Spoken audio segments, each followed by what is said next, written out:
World Gut Project. My name is Carrie if you're new here. This channel is all about being vegan on the low FODMAP diet for irritable bowel syndrome.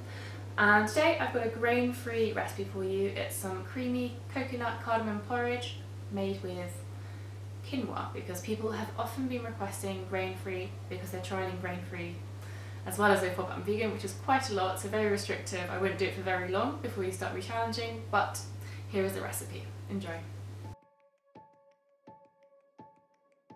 We're starting this recipe the night before. We're going to put 1 cup of quinoa into a pot, cover it in some water and leave it to soak overnight. It just helps make it a bit easier to digest and cook in the morning. So then that following morning I'm going to rinse it and pop it into a saucepan ready to go.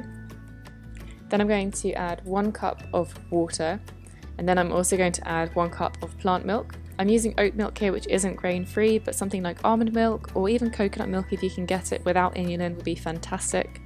I'm just going to start heating that up and making it nice and creamy. And then we're going to be adding in the cardamom.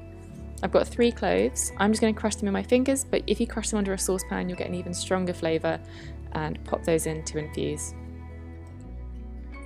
Then I'm also going to add some vanilla extract, because everything tastes better with vanilla, obviously, and 1 tablespoon of chia seeds. You could also add some ground flax seeds, and that'd be a lovely healthy way to start the day. And we're just going to stir that through and let it simmer for about 15 minutes. It starts to get quite creamy. You don't want to cook it too fast. And then I'm going to be adding in a few heaped teaspoons of coconut. This has been in the fridge, so it's a bit lumpy, but you can add in more if you want it creamier, so it's really down to what you fancy in the morning. And when it's all cooked, the quinoa is swollen, a bit translucent, and there you go, it's ready. I'm going to add a bit of sugar because I think quinoa isn't naturally very sweet, whereas oats are, but obviously you could use maple syrup or no sugar if you don't like it in the morning. Dishing this up is going to be about 1 heaped cup of the quinoa, and then I'm going to serve this with some coconut yogurt, which is a very reasonably priced coconut yogurt compared to other brands you can get in the UK, and it's low FODMAP, so that's great. And then I'm going to serve it with some fruits. If you want some other low FODMAP fruit ideas, you could check out the meal maker guide, which I'll link below. So I'm using oranges, some grapefruits, and I'm going to add a squeeze of lime to make it a bit tropical. And there we go. Our quinoa porridge all set. So I'm very glad to have several portions of this prepped for the few days to come. Other grain-free, starchy things you can eat, the obvious one is potatoes. They're FODMAP free, so you're probably going to eat a lot of potatoes.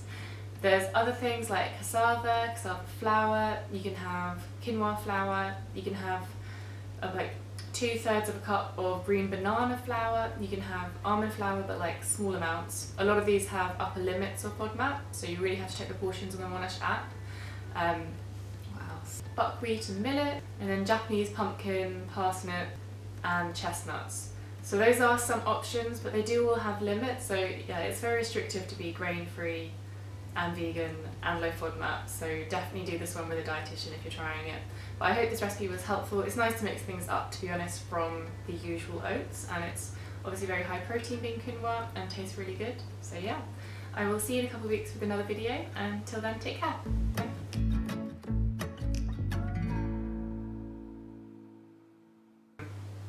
But do make sure you look out for those leftover cardamom pods, because they're quite a shock if you bite into them.